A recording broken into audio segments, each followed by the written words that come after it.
Hey there, lovely soul. Welcome back to Noah Stories. How have you been lately? Got your cup of tea or coffee ready? Because today, I have a story that'll melt your heart and maybe even make you believe in love all over again.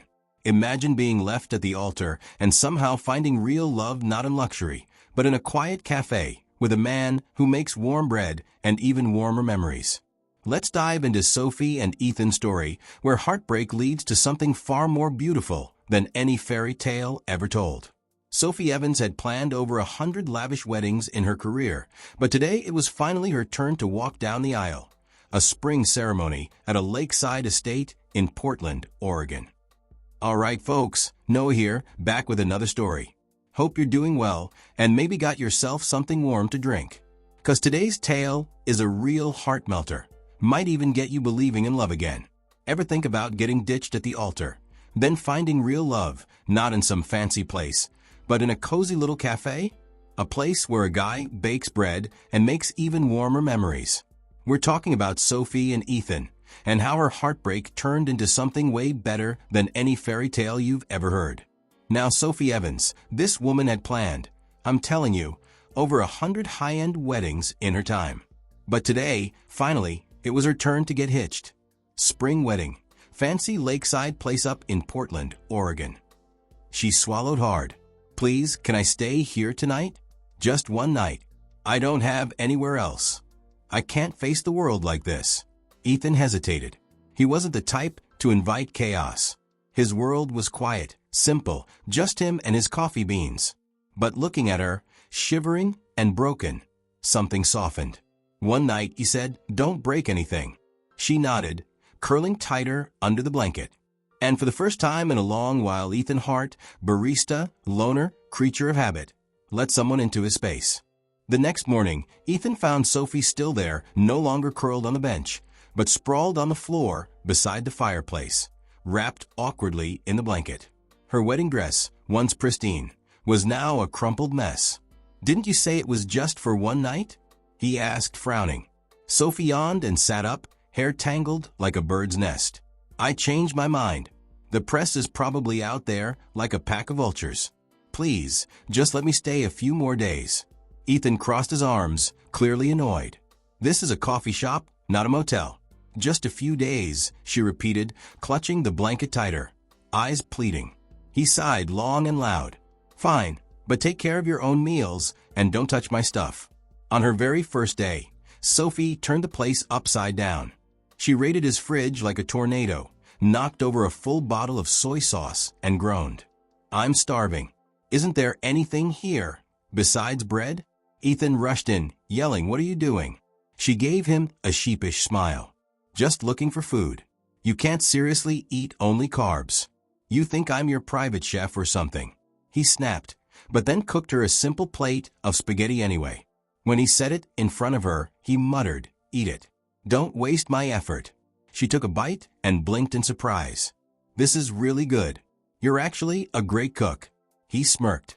"You haven't seen anything yet." Day 2, she refused to shower and stayed wrapped in his old hoodie, scrolling through her phone on the sofa all day. "They're calling me the disaster bride." She groaned. Ethan glanced at her. "Well, they're not entirely wrong. Look at yourself." She glared at him and then laughed. And for the first time since that awful wedding day, Sophie felt a little lighter. On the third day, Sophie decided to give back by helping Ethan in the cafe. She offered to carry a tray of flour and promptly dropped the whole thing, turning them both into powdered ghosts. "You're a walking disaster," Ethan shouted, but then burst into laughter at the sight of her fumbling apology. "I was just trying to help," she muttered, cheeks flushing red. And so it went day after day. Despite all his grumbling, Ethan let her stay. She devoured nearly all the bread he baked, lounged on his sofa like a cat, watched old TV shows, and occasionally teased him for being a cranky old man. Ethan complained, but quietly bought her an extra pillow. Though he didn't admit it, her presence made the place feel a little less low. She kind of choked up. "Look, could I just stay here tonight? Just tonight. I got nowhere else to go. Can't face anyone looking like this." Now Ethan, he wasn't one for drama. His life was pretty simple. Him, the cafe, and his coffee beans. But he looked at her, shivering like a stray and all broken up, and something just gave. "All right, one night," he said, "but don't go messing with anything." She just nodded and curled up tighter in that blanket. That was the first time in a long while Ethan Hart, barista, loner, a creature of habit, let someone in his space. Next morning, I find Sophie still there. She wasn't on the bench anymore. No, she was sprawled out on the floor by the fireplace, all tangled up in a blanket. Her wedding dress, which used to be spotless, was now a crumpled mess. "Hey, didn't you say just one night?" he asked with a frown. Sophie yawned, sat up, hair all messed up like a bird's nest. "Changed my mind," she said. "The press is probably out there like a bunch of hungry wolves. Can't you just let me crash here for a few more days?" Ethan crossed his arms, clearly annoyed. "This is a coffee shop, not some motel." "Just a few days," she repeated, clutching that blanket and giving him puppy dog eyes. He sighed a real loud one. "Fine, but you're on your own for food, and keep your hands off my stuff." First day, this woman turned the whole place upside down. She raided his fridge like a tornado, knocked over a whole bottle of soy sauce, and groaned. "I'm starving. You got anything besides bread in here?" Ethan rushed in yelling, "What in the world are you doing?" She gave him this sheepish little smile. "Just looking for grub. You seriously live on carbs." He just snorted. "You think I'm your personal chef or something?" He snapped. But then he went ahead and whipped up a plate of spaghetti for her anyway. He practically growled at her when he put it down. "Eat it. Don't want it going to waste." She took a bite, and her eyes went wide. "Wow, this is really good. You're actually a decent cook." He smirked. "You ain't seen nothing yet." Day 2, she refused to take a shower and just stayed wrapped up in his old hoodie, scrolling through her phone on the sofa all day. "They're calling me the disaster bride," she groaned. Ethan just glanced at her. "Well, they ain't entirely wrong. Take a look at yourself." She glared at him, and then she just burst out laughing. And for the first time since that awful wedding day, Sophie seemed a little lighter. Day 3, she decided to try and give back by helping Ethan out in the cafe. She offered to carry a tray of flour and promptly dropped the whole dang thing, turning them both into powdered ghosts.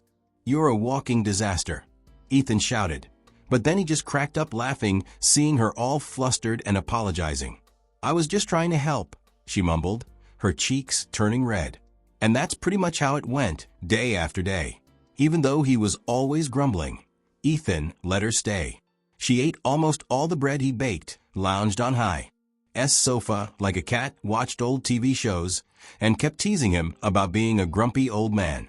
Ethan complained, but he quietly went and bought her an extra pillow.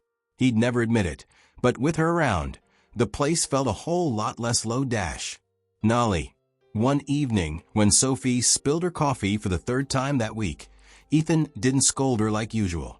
He quietly wiped up, poured her a fresh cup, and said in a softer tone, "Watch it, it's hot." Sophie blinked at him. "Why are you being nice all of a sudden?" Ethan turned away. "I'm tired of yelling." Another night, Sophie couldn't sleep, haunted again by nightmares of the wedding, the stares, the shame. She wandered out to the living room and curled up on the sofa. Ethan, baking late at night as usual, noticed her. He didn't ask questions. He simply placed a warm piece of bread in front of her and said, "Eat. You won't sleep if you're hungry." She picked it up, took a bite, the warmth spreading through her chest. It wasn't just the taste. It was the quiet way he cared, without pity or judgment. Slowly, amid the sarcasm, spilled coffee, and the scratchy old music from the corner speaker, something gentle began to bloom between them. Neither said it aloud, but both felt it. A real connection, quietly forming between two people who once thought they'd forgotten how to feel.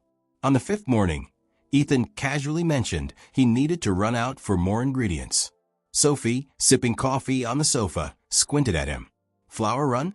You look like you're going to a job interview." He just shrugged, pulling on his old jacket and baseball cap. "Stay here. Don't break anything." But once he was out the door, curiosity got the best of her. For the first time, she wondered, who exactly is Ethan Hart? Without thinking much, she threw on his spare hoodie, tugged the hood low, and quietly followed him. He didn't head toward the bakery supply store. Instead, he walked into one of the city's upscale districts, all sleek glass buildings and luxury cars. Sophie's heart pounded as she trailed him. She ducked behind a street lamp, freezing when she saw him enter a building marked Cuisine Collective International Culinary Council. She slipped inside and pretended to be a visitor, just in time to catch a shocking sight. Ethan, still in his simple clothes, being greeted with bows and escorted into a boardroom. An hour later, he emerged alongside a group of sharply dressed executives. One of them said loudly, "Thank you for attending, Chef Hart. We'll have the next quarter's report ready, as you requested." Sophie stood in stunned silence. "Chef Hart? You've got to be kidding me. The man who made me wash dishes with a broken faucet is a millionaire chef?" She rushed back to the cafe before he returned, her mind a whirlwind. When Ethan walked in, casual as ever, she stood up, her voice sharp. "Where were you?" He paused mid-step. "Shopping." "Stop lying, I saw everything." Ethan stood frozen in the middle of the cafe kitchen when Sophie spoke. "I saw everything. You're not just some cafe owner." One night, Sophie spilled her coffee, again like the third time that week, and Ethan, instead of getting all mad, just quietly wiped it up, poured her another cup, and said real soft, "Careful, it's hot." Sophie just blinked at him. "Hey, why are you being so nice all of a sudden?" Ethan just turned away, mumbled, "I'm tired of yelling." Another night. Sophie was tossing and turning, couldn't sleep, still seeing those wedding nightmares, the stares, feeling all that shame. She wandered out to the living room and curled up on the sofa. Ethan, baking like always late at night, noticed her. He didn't say nothing.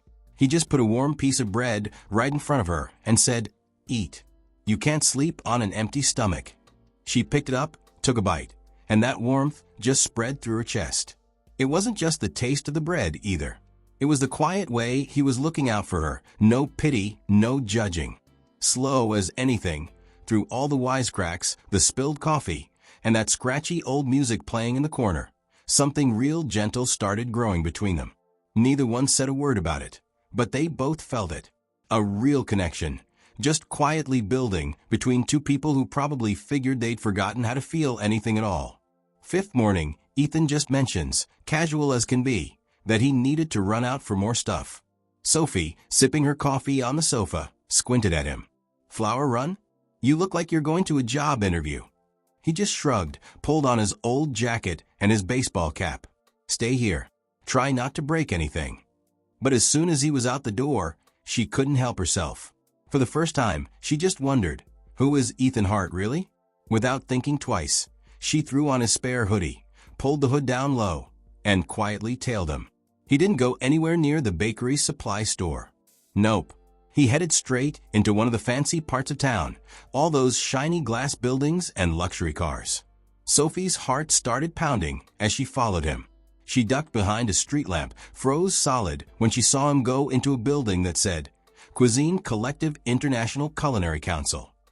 She slipped inside, pretended to be a visitor, and just barely caught the shock of her life. There was Ethan, still wearing those simple clothes, getting greeted with bows, and escorted into a boardroom. An hour later, he walked out with a bunch of those sharp-dressed executives. One of them said real loud, "Thank you for attending, Chef Hart. We'll have the next quarter's report ready for you, as you requested." Sophie just stood there, stunned silent. "Chef Hart? You gotta be kidding me. The same guy who made her wash dishes with a busted faucet is a millionaire chef?" She hurried back to the cafe before he got back, her head spinning. When Ethan walked in, cool as a cucumber, she stood up, her voice all sharp.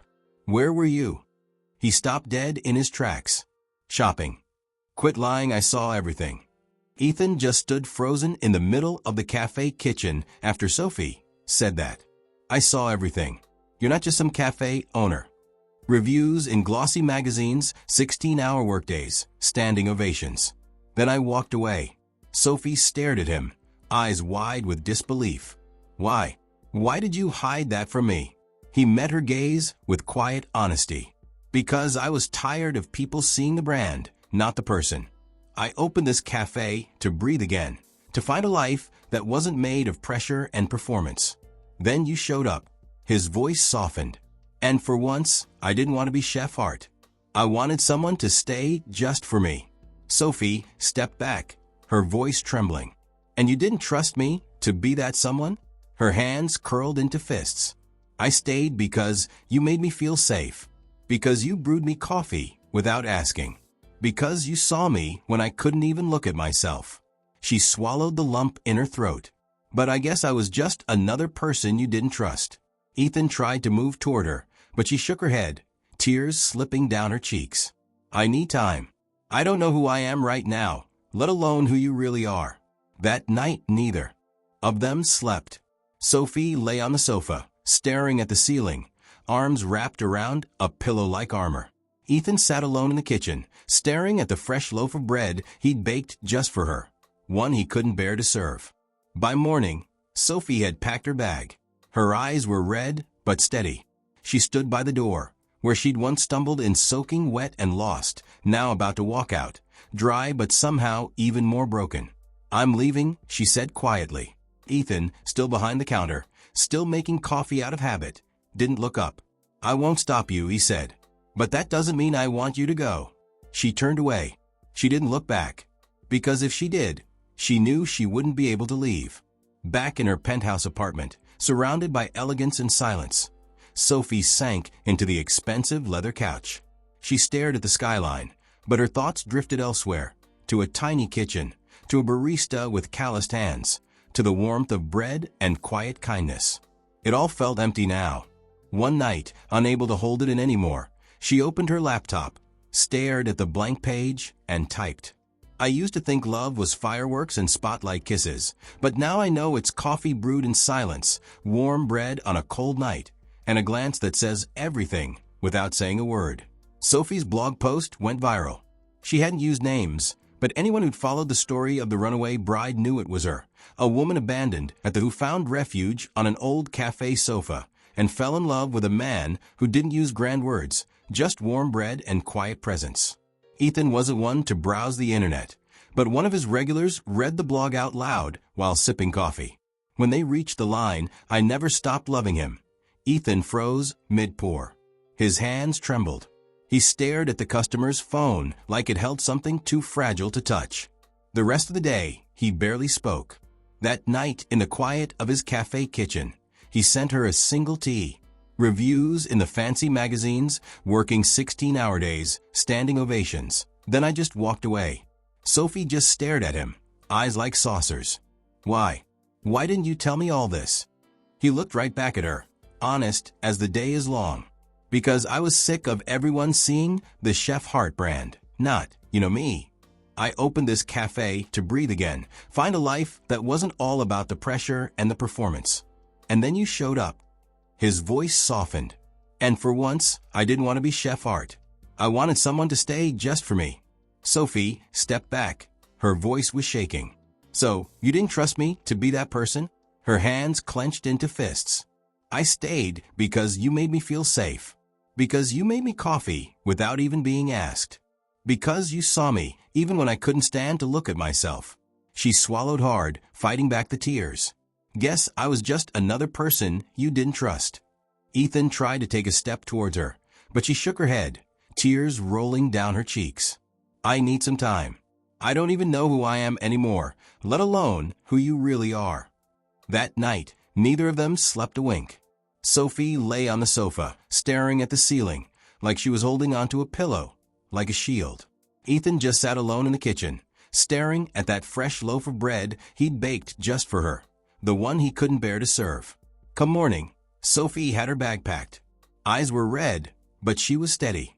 She stood by the door, right where she first came in, all wet and lost, and now getting ready to walk out, dry as a bone, but somehow even more broken. I'm leaving, she said real quiet. HideThen, still behind the counter, making coffee out of habit, didn't even look up. I won't stop you, he said. But that doesn't mean I want you to go. She turned away, didn't look back. 'Cause if she did, she knew she'd never be able to leave. Back in her fancy penthouse apartment, surrounded by all that style and silence, Sophie just sank into that expensive leather couch.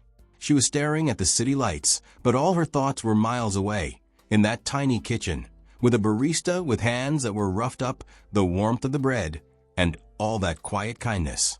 Everything felt hollow. One night, she just couldn't hold it in anymore. She opened up her laptop, stared at that blank page, and started typing. I used to think love was all fireworks and spotlight kisses, but now I know it's coffee brewing in silence, warm bread on a cold night, and a glance that says everything without having to say a word. Sophie's blog post went viral.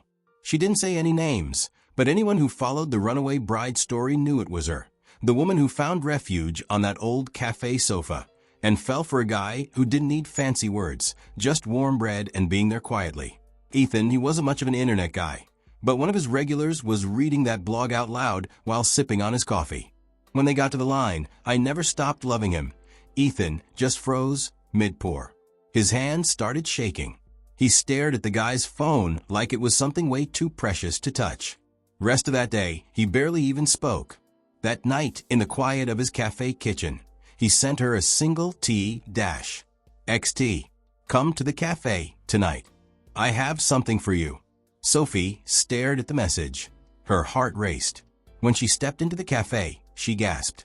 The place looked the same, yet different, softer, warmer. Candles flickered on the tables. In the center sat a small round table with 2 chairs and a plate of fresh bread. Ethan stood behind the counter, not in his apron, but in a wrinkled white shirt and clean jeans. He didn't say anything at first, just gestured for her to sit. "What is this?" she joked nervously. "A surprise birthday party I didn't know about."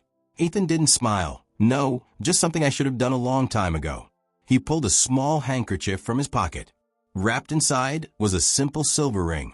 "I don't have a diamond ring, I don't have a grand gesture, but I have a heart that's already home wherever you are. And I promise, I'll always keep the bread warm and your coffee strong." Sophie blinked, her vision blurring with tears. "Will you marry me?" he asked, voice soft but steady.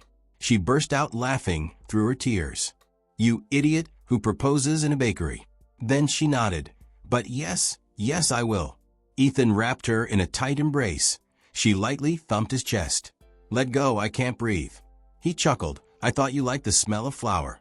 They got married a week later, not in a cathedral or luxury hotel, but right inside the cafe where everything began. Sophie wore a simple white dress she'd picked from a local boutique. Ethan stayed true to himself, a white shirt, worn jeans, and that slightly awkward smile. The guest list was small. There was the old man Sophie had once served soup to at the shelter, a little girl who sold flowers near the cafe, a few neighbors, some loyal customers, no MC, no champagne tower, just candles, soft music, and the smell of warm bread. Their wedding cake, not a layered masterpiece, but a big gold-encrusted loaf baked by Ethan himself. When Sophie accidentally dropped a piece onto her dress, she laughed so hard she snorted. "Still as clumsy as ever," Ethan muttered, eyes glowing. "And you still love me because of it?" She shot back, grinning. That night, after the guests were gone, they curled up on the cafe's old sofa, hands entwined. The warm glow from the shop lights flickered on the walls. They didn't need to speak. "I used to think happiness lived in ballrooms," Sophie whispered, head resting on his shoulder. "Now I know it's here, just this." Ethan smiled, kissed her forehead. "Good, 'cause I've got nothing fancier to give." A year later, they moved into a small wooden house by the sea. Not a mansion, not a penthouse, just a cozy home with a porch facing the waves. Ethan sold most of his shares from the restaurant world, but kept the little cafe as a memento. Each morning, he woke early to bake and brew. Sophie, now his kitchen assistant, helped, though she still spilled flour and sliced potatoes like a child with safety scissors. They still argued about silly things, but every fight ended in a smile. "XT, come to the cafe tonight. I have something for you."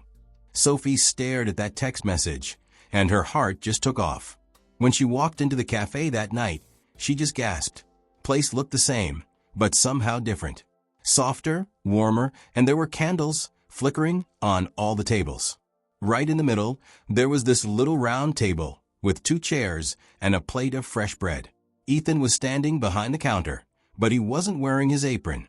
He had on a wrinkled white shirt and some clean jeans. He didn't say a word at first, just nodded for her to come sit down. "What's all this?" she asked, kinda nervous. "A surprise birthday party I didn't know about?" Ethan didn't smile. "No, just something I should have done a long time ago." He pulled out a small handkerchief from his pocket. Inside, there was this simple silver ring. "I don't have a diamond ring to give you. I don't have some big, fancy proposal. But I do have a heart that already feels like home whenever you're around. And I promise you, I'll always keep the bread warm and your coffee strong." Sophie blinked, tears welling up in her eyes. "Will you marry me?" he asked, his voice soft, but steady as anything. She started laughing through her tears. "You idiot. Who proposes in a bakery?" Then she just nodded. "But yeah, I will." Ethan pulled her in for a big hug. She gave his chest a playful shove. "Let go, I can't breathe." He chuckled. "Thought you liked the smell of flour." They got married a week later. Not in some big fancy church or a luxury hotel, but right there inside the cafe where it all started. Sophie wore a simple white dress she picked up at some local shop. Ethan, he was still himself. White shirt, worn jeans, and that kind of awkward smile of his. The guest list was small. There was that old guy Sophie used to bring soup to at the shelter, that little girl who sold flowers near the cafe, some of the neighbors, the regular customers. No MC, no champagne fountains, just candles, soft music, and the smell of warm bread. And their wedding cake? Not some fancy schmancy, layered masterpiece, but a big, gold-covered loaf baked by Ethan himself. When Sophie accidentally dropped a piece of it right onto her dress, she laughed so hard she snorted. "Still as clumsy as ever," Ethan muttered, but his eyes were shining. "And you still love me anyway?" she shot back, grinning. That night, after all the guests were gone, they curled up on the cafe's old sofa, holding hands. The warm light from the shop flickered on the walls. They didn't need to say a thing. "I used to think happiness lived in ballrooms," Sophie whispered, resting her head on his shoulder. "Now I know it's right here, just this." Ethan smiled and kissed her on the forehead. "Good, 'cause I got nothing fancier to give you." A year later, they moved into a small, wooden house by the sea. Not a mansion, not a penthouse, just a cozy little home with a porch that faced the waves. Ethan sold most of his shares from the restaurant world, but he kept that little cafe as a memory. Every morning, he woke up early to bake and brew. Sophie, now his kitchen assistant, helped out, even though she still managed to spill flour and cut potatoes like a kid with safety scissors. They still argued about silly things, but every fight ended with a smile, a hug, or sometimes a new recipe. One afternoon, as Sophie stood behind the counter, she paused, hand resting on her belly. Ethan noticed. "What's wrong? Hungry again?" She shook her head, eyes glistening. "No, I think I'm pregnant." He froze, then laughed, the loudest and happiest she'd ever heard him. "Really? I'm going to be a dad?" He scooped her up and spun her around the shop, making the customers clap and cheer. From then on, he started baking low-sugar bread because she craved sour things. He brewed ginger tea, fixed up an old armchair for her comfort, and tucked her in with extra pillows every night. A year later, they welcomed their daughter, Lily, named after the little flower girl from the street. Their small home wasn't grand, but it echoed with laughter, smelled of coffee and bread, and overflowed with love. Each night, they sat on the porch, watching the sunset melt into the sea. Sophie leaned on Ethan's shoulder and whispered, "I used to plan perfect weddings for others, thinking happiness came with chandeliers and champagne. Turns out it was always just you, and the smell of fresh bread." He squeezed her hand, smiling. "And all I need is you, clumsy, sweet, and perfect, like the first loaf you ever dropped." And that's how Sophie, the runaway bride, found her forever, in the arms of a man who simply made her feel seen. No spotlight, no grand promises, just warm bread, quiet care, and a love that showed up even when unspoken. If this story touched your heart, don't forget to like, comment, and share it with someone who still believes in second chances. What part of their story did you love most? Let's chat in the comments below. I always read them. Until next time, take care of your heart. And remember, sometimes love finds us when we least expect it, and exactly where we need it most. Hug, or sometimes he'd just whip up some new recipe. One afternoon, Sophie's standing behind the counter, and she just stops, puts her hand on her belly. Ethan sees her. "Hey, what's up? Hungry again?" She shakes her head, but her eyes are all shiny. "No, I think I'm pregnant." He just froze for a second, then lets out a laugh, the loudest, happiest laugh she'd ever heard from him. "Seriously? I'm gonna be a dad." He picks her up and starts spinning her around the shop, and all the customers start clapping and cheering. From that day on, he started baking low-sugar bread, 'cause she was craving sour stuff. He brewed ginger tea, fixed up this old armchair to make her comfy, and tucked her in every night with a bunch of extra pillows. A year later, they had their little girl, Lily, named after that little flower girl from the street. Their house wasn't fancy, but it was full of laughter, smelled like coffee and bread, and just overflowed with love. Every night, they'd sit out on the porch, watching the sunset melt into the sea. Sophie leaned her head on Ethan's shoulder and whispered, "I used to plan these perfect weddings for everyone else, thinking happiness came with all the chandeliers and the champagne. Turns out, it was always just you, and the smell of fresh bread." He squeezed her hand, smiling. "And all I need is you, clumsy, sweet, and perfect, just like that first loaf of bread you dropped." And that's how Sophie, the runaway bride, found her forever, right there in the arms of a man who just made her feel seen. No spotlights, no big promises, just warm bread, quiet caring, and a love that showed up even when they didn't say a word. Now, if you like this story, be sure to hit that like button, leave a comment, and share it with someone who still believes in second chances. What was your favorite part of their story? I want to know. Let's chat in the comments below. I always read them. Until next time, take care of yourself. And remember, sometimes love finds us when we least expect it and exactly where we need it most.